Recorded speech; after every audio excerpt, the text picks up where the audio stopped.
Good morning my dear guys, आप सभी को बहुत बहुत धन्यवाद। सुबह के सभी को नमस्कार मेरे दोस्त। जैसा कि आज का हमारा जो एपिसोड है वह हमारा एपिसोड है करंट अफेयर्स का, और करंट अफेयर्स बहुत इंपॉर्टेंट टॉपिक लेकर के आया हूँ। एक इसमें हमारा गाफा टैक्स होगा। जैसा कि आप जानते होंगे गाफा टैक्स भी जिस तरह से अंतर्राष्ट्रीय स्तर पर जो एक डिजिटल जो सर्विस प्रोवाइडिंग जो बड़े बड़े कंपनियाँ हैं उनको लेकर के विश्व में क्या क्या नियमें लगाई जा रही हैं, और साथ ही साथ भारत का एक हमारा जो कह सकते हैं भारत सरकार की अपनी जो एक योजना है वह हमारा स्वास्थ्य लाभ को लेकर के है, जिसको हम लोग आरोग्य संजीवनी पॉलिसी कहते हैं। एक कोविड-19 जो पेंडेमिक है इसको लेकर के विश्व के सामने एक बहुत बड़ी समस्या आ चुकी है, चाहे वो हमारा आर्थिक स्थिति का हो, सामाजिक हो, सांस्कृतिक हो, राजनीतिक हो। हर चुनौतियों जो है हर देश के सामने, हर लोगों के सामने कहीं ना कहीं ये खड़ा है, और इस चुनौती से लड़ने के लिए, फाइट करने के लिए विश्व भिन्न भिन्न प्रकार के कार्य कर रहे हैं। उसी में अपने देश की मैं बात करूं, भारत की बात करूं तो भारत में भी ख़ास तौर पे हेल्थ केयर को लेकर के भिन्न भिन्न प्रकार के स्कीम्स लॉन्च किए जा रहे हैं, आइदर सेंट्रल और स्टेट्स, क्योंकि दोनों के कोलाबोरेशन से इस तरह के कार्य किया जा रहा है। इसी एपिसोड में हम आज बात करेंगे कि जो हमारा हेल्थ केयर से रिलेटेड जो हमारा इसमें स्कीम आएगा उसका नाम है आरोग्य संजीवनी पॉलिसी, और उसके बाद हम अंतर्राष्ट्रीय स्तर पर जो देखेंगे वह हमारा होगा गाफा टैक्स, और गाफा टैक्स एंड इंडिया, और भारत में गाफा टैक्स क्या है तो इसके बारे में चर्चा करें। तो मैं अपना एपिसोड को शुरू करते हुए, हमारा एपिसोड से शुरू होती है आरोग्य संजीवनी पॉलिसी। सबसे पहले हम जानेंगे कि आरोग्य संजीवनी जो पॉलिसी है ये हमारा एक हेल्थ प्लान कह सकते हैं। हेल्थ प्लान हमारा एक पॉलिसी है जो हमारा सेंट्रल गवर्नमेंट के द्वारा लॉन्च की गई है, और इसके तहत एक साल के अंदर या एक साल के लिए हम 1.5 लाख रुपया तक का एक लिमिटेड कवर हम इसमें हमें प्राप्त होता है, इससे मिलता है। और सबसे पहले जानेंगे कि जो हमारा जो आरोग्य संजीवनी जो पॉलिसी है actually it was launch we can say commenced in India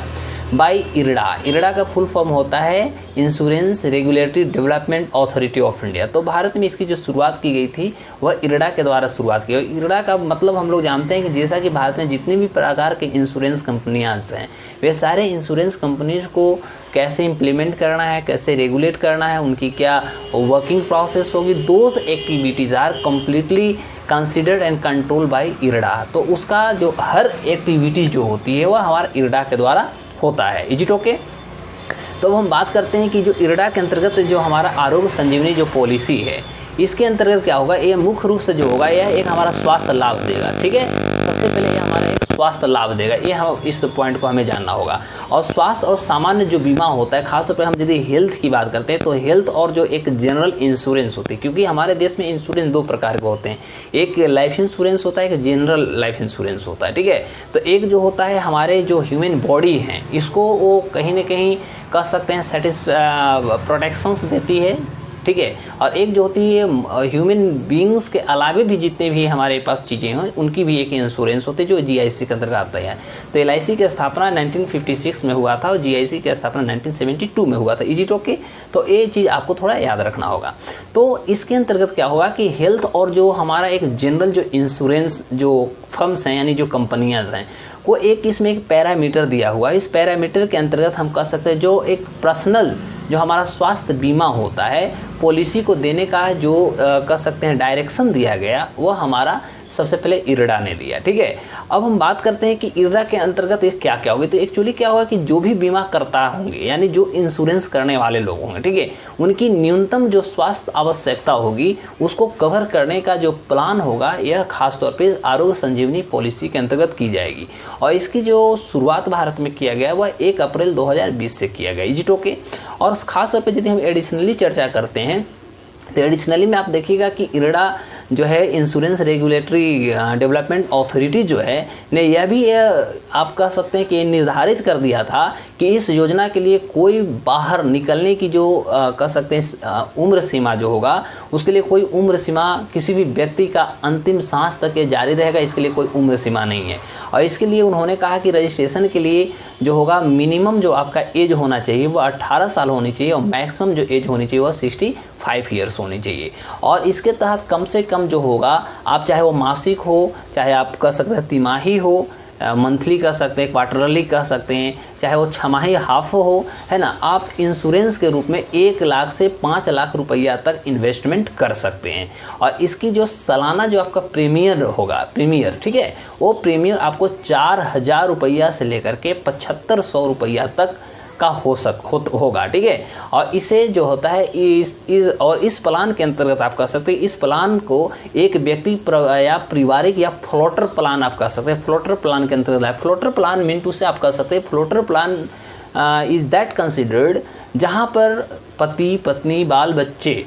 तथा उनके माता पिता इतने के जहां पर इंश्योरेंस कवर कराई जाती है, यानी एक ऐसा इंश्योरेंस जहां पर पति पत्नी बाल बच्चे तथा उनके माता पिता ये सारे को इंक्लूड कर ली जाती है। This is called floater plan. और उन्हें फ्लोटर प्लान के अंतर्गत उन्हें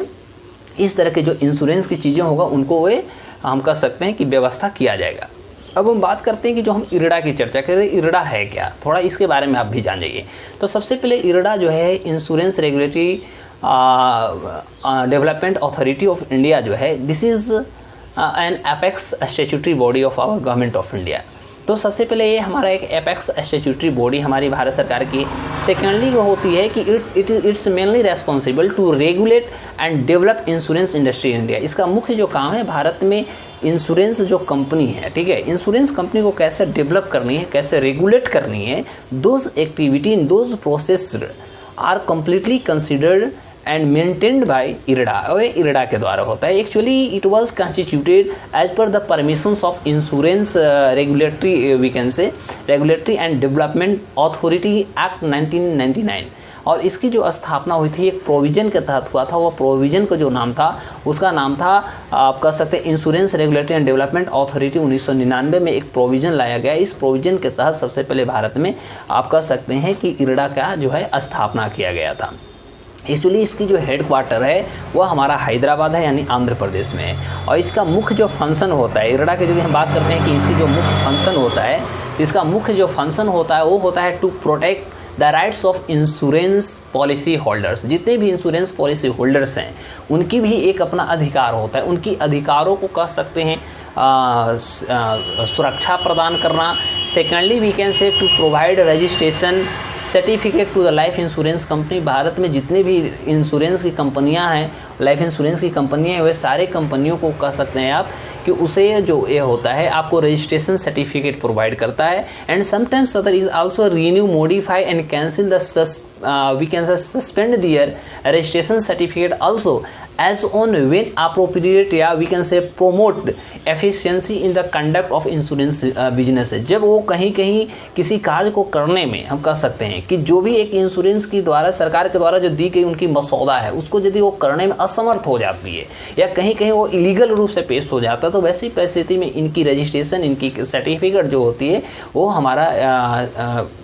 इरडा जो होती है वो कैंसिल भी कर देती है। And it also promotes and regulate professional organisations connected insurance and reinsurance businesses, regulate investment of funds to insurance company in India. तो कह सकते हैं कि भारत में ये जो होती है जितनी भी प्रकार के इंश्योरेंस कंपनियां जो हैं, जितनी भी प्रकार के इंश्योरेंस करने वाले आप कह सकते हैं इन्वेस्टमेंट करने वाले जो कंपनियां जो है, सारे कंपनियों को ये प्रोमोट करती है या रेगुलेट करती है और कभी कभी ये री इंश्योरेंस भी कर देती है। That's why we can say sometimes other in the final stage we can say whenever there was a controversy between insurer and intermediary and insurance intermediary, that can be also adjustment. Okay, तो यदि किसी भी insurer जो insurance कराते हैं, बीमाकर्ता जो होते हैं और जो बीमाधारी होते हैं, उनके बीच में यदि किसी भी प्रकार का मान लीजिए खटास हो जाता है या किसी भी प्रकार के दोनों के बीच में मान लीजिए विवाद हो जाता है, तो वैसे विवाद को भी जो निपटाना कर सकते हैं या निपटारा जो कहते हैं वो जो होता है वो हमारा इरडा के अंतर्गत की जाती है। तो just I have talked each and everything concerning to Arogya Sanjeevani policy, and Sanjeevani policy has been completed on the base of the all lectures whatever I made in the concerning to all about the Sanjeevani insurance या Sanjeevani Arogya Sanjeevani policies. Okay, and secondly I have to discuss about the GAFA tax. तो उसके बाद हम आज बात करेंगे गाफा tax. Actually देखिए, गाफा tax जो होती है, GAFA tax is a global tax system for digital what we can say giants. ठीक है, तो एक्चुअली गाफा टैक्स जो होती है, गाफा टैक्स जो है यह भी एक हमारा ग्लोबल टैक्स सिस्टम है। सबसे पहले याद रखिए ये हमारा एक ग्लोबल टैक्स सिस्टम है और यह खास तौर पे उनके लिए है कि जो अंतर्राष्ट्रीय स्तर पर कह सकते हैं कि ग्लोबल स्तर पर जो डिजिटलीकरण की ओर बढ़ रहे हैं। ठीक है, जैसा कि इसका इतिहास आप देखिएगा तो जैसे जिस तरह से उदारीकरण यानी हम 1991 की बात करते हैं कि जिस तरह से भारत में एलपीजी का कंसेप्ट है, लिबरलाइजेशन, प्राइवेटाइजेशन और ग्लोबलाइजेशन, तो जिस तरह से अभी की हम कह सकते हैं कि पूरी मार्केट जो है ग्लोबलाइजेशन की ओर चला गया है, तो इसी आधार को देखते हुए खास तौर पे गाफा टैक्स भी एक आया। गाफा टैक्स जो है एक हमारा सबसे पहले एक कानून है, लॉ है, ओके। और GAFA normally stands for GAFA, Google, Apple, Facebook and Amazon, यानी इस चारों जो हैं गूगल, एप्पल, फेसबुक और अमेजन, ये सारे के सारे जो हैं विश्व के कह सकते हैं ग्लोबल देखा जाए तो ये सबसे बड़ी बड़ी जो हैं ये हमारे फर्म्स हैं, ऑनलाइन कंपनियां हैं। ठीक है, और ये जो है एक हम कह सकते हैं डिजिटलीकरण को विश्व के सामने एक अनूठा सा इन्होंने एग्जाम्पल पेश किया, तो इस आधार पे हम कह सकते हैं। तो एक्चुअली अभी जो करंट की जो इश्यूज़ है, करंट के इश्यूज़ में ये हम कह सकते हैं कि ये जो कानून लाने की जो रीजन्स हुई, तो गाफा टैक्स लाने के पीछे जो रीजन था एक्चुअली इस कानून को सबसे पहले फ्रांस जो है एक डिजिटल जो दिग्गज होते हैं जिसको हम बोलते हैं गियांट्स बोलते हैं। ठीक है, तो जो फ्रांस जो था उन्होंने डिजिटल गियांट्स पर जो है एक टैक्स लगाने की विचारधारा को लाया और इस विचार को, इस टैक्स को लगाने वाला वो विश्व के सामने प्रथम देश के रूप में आ जाती है, जिसके कारण हम कह सकते हैं कि डिजिटल गियांट्स पर टैक्स लगाने वाला पहली अर्थव्यवस्था विश्व के सामने बन के आ जाती है, first economy of the world बन के आ जाती है। ठीक है, एक्चुअली बात होती है कि ये नया जो टैक्स लगाया जा रहा है, जो गाफा टैक्स की हम जो चर्चा कर रहे हैं, ये गाफा टैक्स आखिर इसका लक्ष्य क्या है, व्हाट्स ऑब्जेक्टिव्स है, व्हाट्स एम, तो इसकी लक्ष्य क्या होती है। तो एक्चुअली क्या होता है कि जितने भी प्रकार के जो टैक्सेस हैं, तो टैक्सेस के बीच में जो हम कह सकते हैं कहीं ना कहीं गैपिंग है, ठीक है, इसको दूर करने के लिए यह एक कह सकते हैं एक प्रणाली है, दिस इज़ अ सिस्टम, जिनमें हम कहेंगे कि जो कुछ इंटरनेट जो हेवी वेट को उन्होंने वैसे देशों में जहाँ पर यो कह सकते हैं जहाँ पर टैक्स है ही नहीं, ठीक है, और वैसे देशों में इन्वॉल्व होने की कोशिश कर रहे थे, वहाँ पर भी ये टैक्स देने में कहीं ना कहीं कमियाँ कर रहे थी। लेकिन ये क्या हुआ कि हम कह सकते हैं कुछ भी वहाँ पर टैक्स नहीं है, उसके बावजूद भी वो भुगतान नहीं किया कर रहे हैं और कर रहे हैं। तो ऐसी परिस्थिति में जो मुनाफा कमाने की जो प्रवृत्ति हो रही थी, इस चीज़ों पर अंतर्राष्ट्रीय स्तर पर एक कह सकते हैं विचार आया कि नहीं, इस पर हमें कुछ करना चाहिए। ठीक है, और ख़ास तौर पर इस तरह के विचार अभी और ज़्यादा इसलिए बढ़ रही है कि जिस तरह से लॉकडाउन की परिस्थिति पूरे विश्व के सामने चल रही है, तो सारे राष्ट्र की सरकारों को जो है कहीं न कहीं रेवेन्यू आने में कहीं न कहीं समस्या हो रही है, और उस स्थिति को सुदृढ़ करने के लिए सरकार अनेक प्रकार के आप कह सकते हैं नुस्खा अपना रही है, टेक्निक्स अपना रही है, जिसके द्वारा उसको इनकम हो। तो हम देखेंगे क्या कि जो गाफा टैक्स है, गाफा टैक्स कानून के तहत क्या हुआ कि फ्रांस की जो कंपनियाँ हैं या जो फर्म्स हैं, ठीक है, तो खास तौर पे फ्रेंच जो कंज्यूमर्स हैं, वो सबसे पहले जो इस तरह के जो सर्विस डिजिटल यानी ऑनलाइन जो सर्विस प्रोवाइड किए जा रहे हैं, उनके ऊपर उन्होंने सबसे बड़ी जो तकनीक जो फर्म्स हैं, उनके टोटल जो हम कह सकते हैं उनकी टोटल जो राजस्व है यानी रेवेन्यू है, उस रेवेन्यू पर 3% टैक्स लगाया जाएगा। ये फ्रांस के लिए नियम आया। और उसके बाद ये न्यूज में बहुत ज़्यादा उछाल आ गए। न्यूज में उछाल आने के बाद क्या हुआ कि फ्रांस ने सबसे पहले गाफा टैक्स को लगाया। उसके बाद चाहे हमारा यूनाइटेड किंगडम की बात हो, चाहे वह स्पेन की बात हो, चाहे हंगरी की बात हो, चाहे इटली की बात हो, और बहुत सारे राष्ट्र ऐसे हैं जिन्होंने इस तरह के जो लार्जेस्ट डिजिटल जो फर्म्स हैं उस पर उन्होंने टैक्स को इम्पोज कर देता है एक्चुअली। तो सबसे पहले देखें तो जब पूरे विश्व में बहुत ऐसे इस तरह से जो हमारा राष्ट्र का नाम है यूके, स्पेन, हंगरी, इटली और बहुत सारे राष्ट्रों में, जैसा कि हमारा भारत में इसमें अछूता नहीं है, ठीक है। तो ऐसी परिस्थिति में आप जब देखिएगा तो जब सभी जगह इस तरह से टैक्स इम्पोज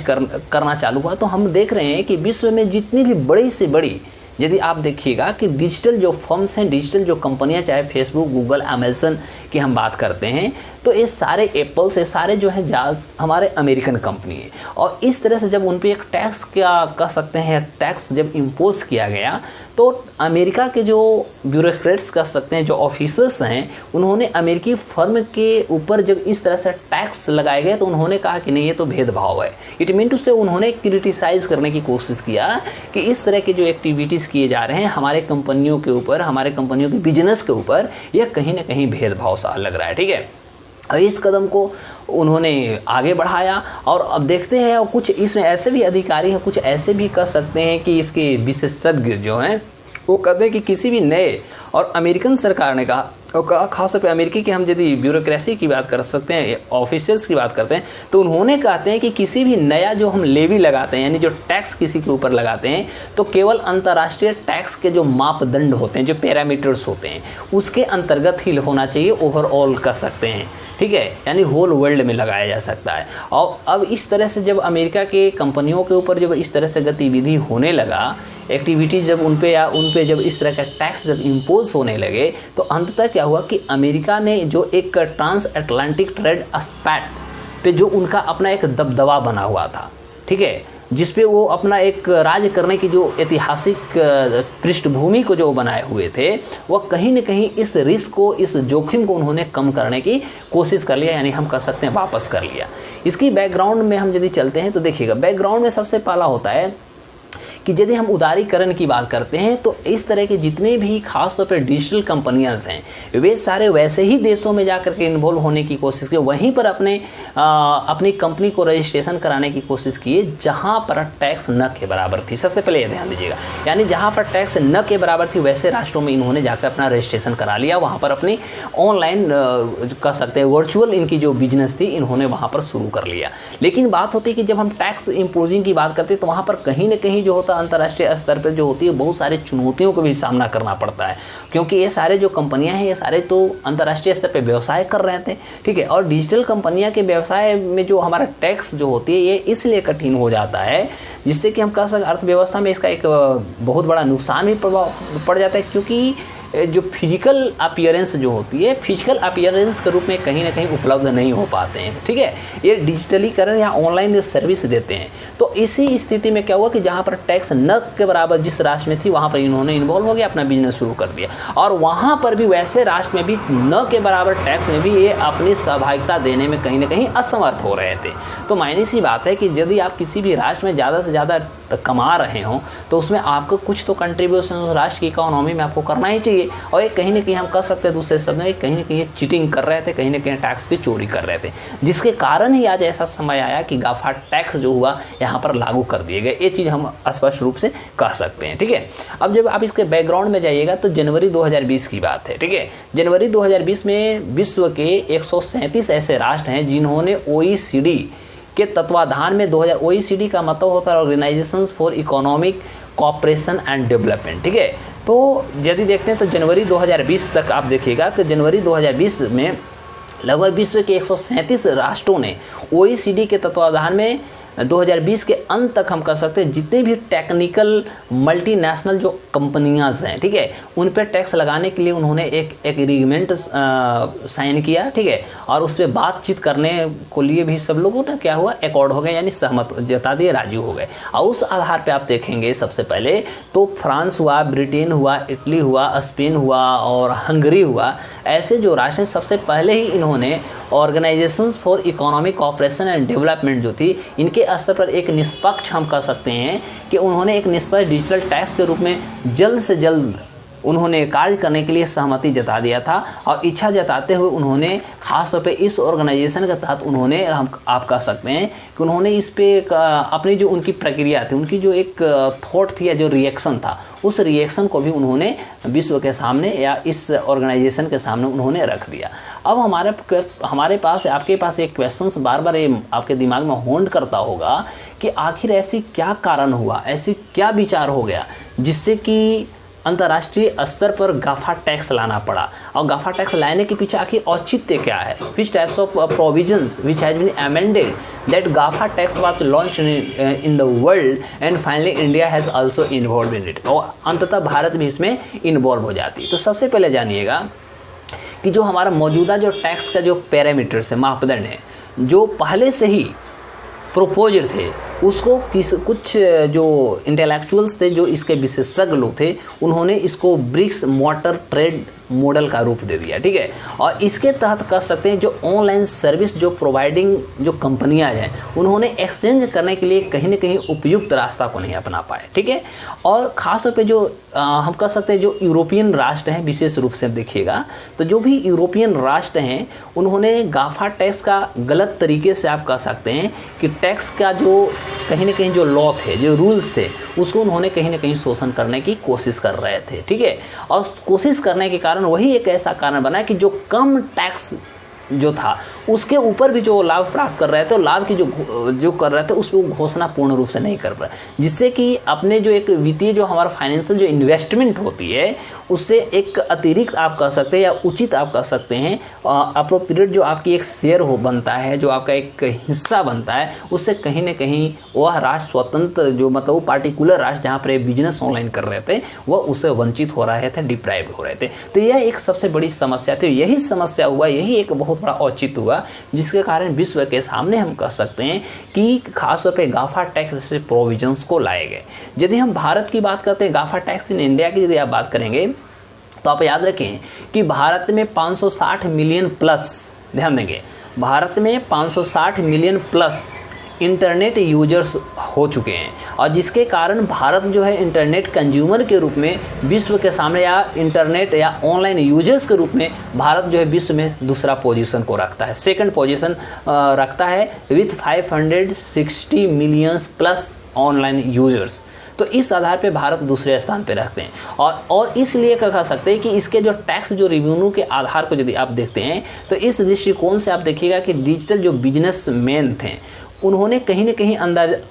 मतलब हमारी भी सरकार जिस तरह से हमारे यहाँ खास तौर पे हम कह सकते हैं कि जो टेक्नोलॉजी की बात हम करते हैं तो कहीं ना कहीं भारत में टेक्नोलॉजी अभी भी हम उस लायक नहीं हो चुके हैं, ठीक है, क्योंकि अभी भी हम इसके लिए कहीं दूसरे खास तौर पे दूसरे जितने भी राष्ट्र, चाहे वो अमेरिका हो, चाहे चाइनीज ऐप्स हो, चाहे रशियन, मतलब अंतर्राष्ट्रीय स्तर ग्लोबल जो भी कह सकते हैं जो भी डिजिटल मार्केटिंग चल रहे हैं उसमें कहीं ना कहीं भारत पूर्ण रूप से अभी भी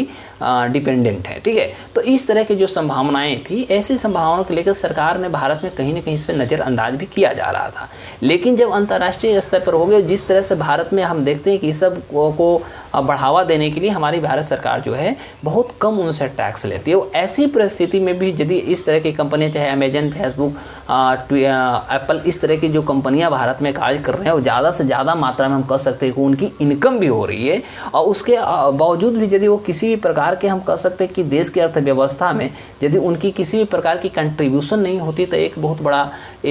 विचाराधीन है और एक चिंता का विषय है और इसी को लेकर के भारत में किया गया। तो एक्चुअली आप ध्यान दीजिएगा कि इस आधार पे भारत में क्या हुआ कि base halogen and profit sharing BEPS के तत्वाधान या के अनुसार आप देखिएगा, इसकी रिपोर्ट के अनुसार आप देखिएगा तो इसको आधार पर देखेंगे कि जो इकोनॉमिक कॉपरेशन डेवलपमेंट जो है हमारा ऑर्गेनाइजेशन जिसको OECD हमने जो बोला था, ठीक है, इन्होंने डिजिटल अर्थव्यवस्था को खासतौर पर 3 मेथड के आधार पर आप कह सकते हैं इन्होंने यूज़ करने की कोशिश भारत में किया। और सबसे पहला जो था वो हमारा इक्वलाइजेशन लेवी था, दूसरा जो था वो हमारा विथ होल्ड टैक्सेस था और तीसरा जो था न्यू नेक्सस रूल था। तो एक्चुअली भारत के इतिहास में आप यदि देखिएगा तो इक्वलाइजेशन लेवी और विथ होल्ड टैक्स जो थे ये दोनों पहले से ही इम्पोज थे, लेकिन जो हमारा थर्ड जो पोजीशन आता है न्यू नेक्सस रूल जो हमारा आता है, एक्चुअली पहले 2 खास तौर पर देखते हैं तो जो हमारा डोमेस्टिक जो टैक्स प्रोविजंस थे वो टैक्स प्रोविजंस में कहीं ना कहीं ये इस्तेमाल में चल रहे थे, ठीक है। लेकिन न्यू एनेक्सस जो नियम थे वो किसी देश में कंपनी की भौतिक उपस्थिति जब नहीं होती है, फिजिकली जब वो अपीयरेंस उनकी नहीं होती तो वैसी परिस्थिति में जो होता है न्यू नेक्सस रूल का इस्तेमाल किया जाता है। एक चीज़ ध्यान दीजिएगा, अब यही कारण हुआ कि भारत ने पहली बार 2016 में यदि आप देखिएगा तो इक्वलाइजेशन जो हमारा टैक्स था, इक्वलाइजेशन जो लेवी थी उसको भारत सरकार ने 2016 में इसको भारत में लागू कर दिया था, ठीक है। और इसी आप लेवी को देख करके देखिएगा कि भारत में जो सबसे पहला 2016 को जो हमने बात कर रहे हैं तो 2016 में आप ये भी देखिएगा कि जो हमारे पास इनकम टैक्स एक्ट 2018 में तक आप देखिएगा कि 2018 से इनकम टैक्स एक्ट 2018 तक आप देखेंगे कि ऑनलाइन ये सब जो सर्विस प्रोवाइडर जो डिजिटल कंपनियां हैं, एजेंट्स जो हैं, ये सारे को कभी भी इसमें इन्वॉल्व नहीं किया गया था इनकम टैक्स एक्ट के अंतर्गत। लेकिन 2018 के बाद इस पे कार्य करना चालू कर दिया और वर्तमान की स्थिति देखा जाए तो इस तरह के चीज़ों को उन्हीं पर टैक्स लगाया जा रहा है जो खासतौर पे ऑनलाइन जो कर सकते हैं, जो एडवर्टीजमेंट कर रहे हैं, ठीक है, तो जो विज्ञापन संबंधी जो कार्य कर रहे हैं उन पर ही लगाया गया। और ऐसे ऐसे कह सकते हैं वाली छोटे छोटे जो बहुत सारे जो समूह ग्रुप ऑफ कंपनियां जो हैं वो भारत में ऐसी स्थिति ऐसी कार्य कर रहे हैं। लेकिन यदि हम ग्लोबल स्थिति को देखते हैं तो ग्लोबल स्थिति में आप देखिएगा कि जो भी हमारा organisation for economic cooperation and development जो है, उन्होंने एक कह सकते हैं अनाउंसमेंट करता है कि इस अनाउंसमेंट के तत्वाधान में उन्होंने कहा कि भाई उपायों को लागू किया जाए, इसके लिए प्रयास किया जाए, नहीं तो जितने भी खासतौर पे भारत ऐसे जो डेवलपिंग कंट्री हैं, जो गरीब राष्ट्र हैं, इनको कहीं ना कहीं एक आर्थिक दृष्टि से यदि देखा जाए तो उन पर एक बहुत बड़ा नेगेटिव नकारात्मक प्रभाव पड़ेगा, उनको एक झटका भी मिल सकता है। और इसी आधार पे उदाहरण के तौर पे आप यदि देखिएगा तो चाहे वो हंगरी हो चाहे वो फ्रांस हो, इन्होंने डिजिटल जो टैक्स थे उसको इन्होंने इम्प्लीमेंट अपने यहाँ कर देता है। लेकिन बेल्जियम, इटली, ब्रिटेन और स्पेन भी जो है इस पे काम करने के लिए बहुत ज़ोर शोर से आप कह सकते हैं इस पर अभी वो कार्य भी कर रहा है। तो इस तरह की एक्टिविटीज़ जो अंततः हम कह सकते हैं कि जो यदि हम ग्लोबल स्तर देखते हैं, वर्ल्ड वाइड लेवल को यदि आप देखना चाहते हैं तो इस पर आप देखिएगा कि जो हमारे पास डिजिटल जो हमारे पास टैक्स है, ठीक है, तो डिजिटल टैक्स की एक व्यवस्था जो होती है WTO वर्ल्ड ट्रेड ऑर्गेनाइजेशन के नियम के साथ ही साथ उसको हम कह सकते हैं इक्वलाइज करने की भी कोशिश किया जा रहा है। लेकिन मुश्किल का एक कार्य है, क्योंकि हम कह सकते हैं कि ज़्यादातर जो टैक्स होती है और ज़्यादातर टैक्स जो होती है फ्री ट्रेड ऑर्गेनाइजेशन के प्रभाव में आ जाता है, जो कि हर राष्ट्र एक दूसरे राष्ट्र के साथ देखिएगा तो WTO वर्ल्ड ट्रेड ऑर्गेनाइजेशन के जो फ्री ट्रेड ऑर्गेनाइजेशन की जो उसका कॉन्सेप्ट है, जो प्रोविजंस हैं, वो प्रोविजंस में वो कहीं ना कहीं अपने आप को इन्वॉल्व हो जाते हैं। तो इस तरह का समस्या कहीं ना कहीं क्रिएट होता है। दूसरी पॉइंट यदि आप बात करेंगे तो दूसरा पॉइंट, जैसे हम यदि इक्वलाइजेशन टैक्स की बात करते हैं तो खास तौर पे भारत में हम इक्वलाइजेशन टैक्स की बात करें तो फॉरेन जो डिजिटल हमारे यहाँ कंपनियां हैं, इनके उद्देश्य जो थी, उनके उद्देश्य को हम कह सकते हैं एक टैक्स जो 2016 में हमने अभी बताया कि जो लागू कर दिया गया, और ऑनलाइन जो हमारा एडवर्टीजमेंट सर्विस जो वो प्रोवाइड कर रहे थे, इसके लिए जो हमारा ग्रॉस जो रेवेन्यू हो रहा था उस पर 6% टैक्स लगा दिया गया, ठीक है, और जिससे कि 550 करोड़ रुपया 2017-18 के जो हमारा फाइनेंशियल ईयर था, इस फाइनेंशियल ईयर में 550 करोड़ रुपया का हमें प्राप्ति हुई एक टैक्स के रूप में, डिजिटल टैक्स के रूप में। सेकेंडली आप देखिएगा कि अप्रैल 2020 तक के इतिहास में आप आइए थोड़ा सा, तो 1 अप्रैल 2020 से जो नया नियम लगा दिए गए हैं डिजिटल ऑनलाइन टैक्स सेक्शंस के लिए कह सकते हैं, तो इससे जो एक जो इफेक्ट आया है, तो यह नियम और जो न्यू जो हमारे यहाँ अमेंडमेंट हुई है, इसको अनिवार्य रूप से कह सकते हैं, कंपलसरी रूप से कह सकते हैं, ऑनलाइन एडवर्टीजमेंट के लिए भारत में लगभग जितने भी प्रकार के ऑनलाइन कॉमर्शियल जो एक्टिविटीज़